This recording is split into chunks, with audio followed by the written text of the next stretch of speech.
So we've talked about this in the past of the air conditioning freezing up. And in the past for me it has been because the filters were dirty. Okay. However, now the filters are clean, but in the last couple days this thing has been freezing up continually. I did some research, they said some things to look at. There could be dirt on the coil, stuff like that. Humidity, it's only 15%, so it's not because it's high humidity.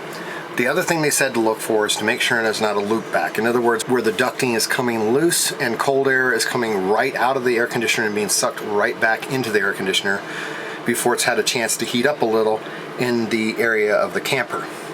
And I think that's what we're dealing with. Possibly after the camper set for a little while, now we've gone on the trip, it's starting to come unglued. But let me show you what I did here. And it only took 4 screws to get this off. So the first thing I did is I removed the panel to the air conditioner. You're gonna find 4 areas where there's screws underneath where the filter's attached. So you remove the 4 screws and take off the 2 knobs for the settings. So this is what I'm seeing. This is the cold air return.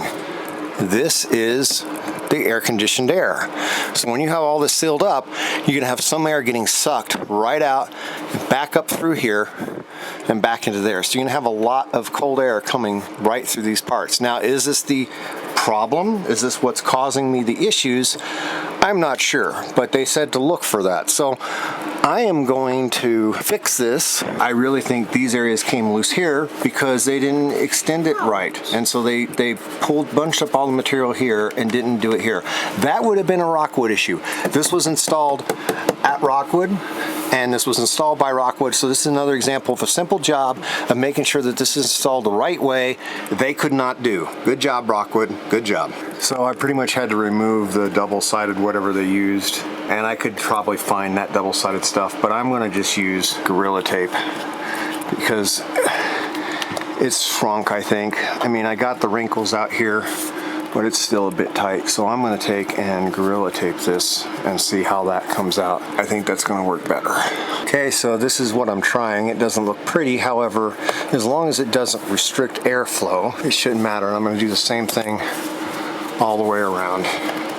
And that, I think, will resolve this little issue, assuming this is what causes the air conditioner to freeze up. We'll see. All right, so I got this taped. You want to make sure to wipe this down. The first time I attempted it, the Gorilla's tape did not even stick. So use something like these alcohol wipes, or wipe all this area down with alcohol so that stuff will adhere. Now the Gorilla Tape is attached pretty well. There's some areas that didn't attach, but right here where I can push solid against the plastic to get a good solid hold is attached, and for the most part it is now attached here, where before it wasn't even sticking until I wiped it down. See, that's all a good solid stick. I'm gonna try that. I think that's gonna work pretty well. There might be a little bit of an air gap here, but before, like you saw, it came out clear like here. I could stick my finger through it. So we're gonna go with that, and I'm gonna put it back together, and we're gonna see if that resolves the issue with it freezing over. I hope it does. So an easy way to start getting this back up there if you're by yourself, as long as you're both knobs, it seems to hold this up okay, and then I can go ahead and put the screws in now. And if you're trying to do it by yourself and you have something to hold it up, that's what you do, is put the knobs on first. All right, as you can see, there's those screw holes. That's all you take out. So those 4 screws right there, and the 2 knobs to get it off. So this, like I said, this was open right there, and I could literally stick my finger in. So cold air was getting sucked back through here. Probably not a lot, but I'm hoping that is what was causing this thing to freeze over, and this will have resolved it. I will let you know. Unfortunately, as you saw, the filters on the air conditioner have been cleaned. The seal has been corrected, so there's no chance of cold air looping back into the return. And it's still freezing up. So, looking outside, that looks pretty clean from what I can tell. So that doesn't appear to be the problem. So I'm gonna look inside. I'm going to pull all this off and try to figure out why it's freezing up in there. All right, so I got my 3/8 socket, and I'm going to take this cover off.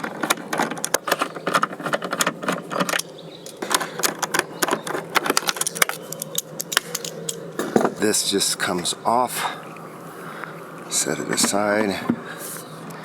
Make sure when you lift up this side here, that you only pull up the cover and don't pull up the whole thing, because it'll try to pick up the whole thing. So I can't do this and hold the camera at the same time, but make sure you're not pulling up on this while you're pulling that off. Okay, as you can see, there is a little bit of dirt, but this is clean.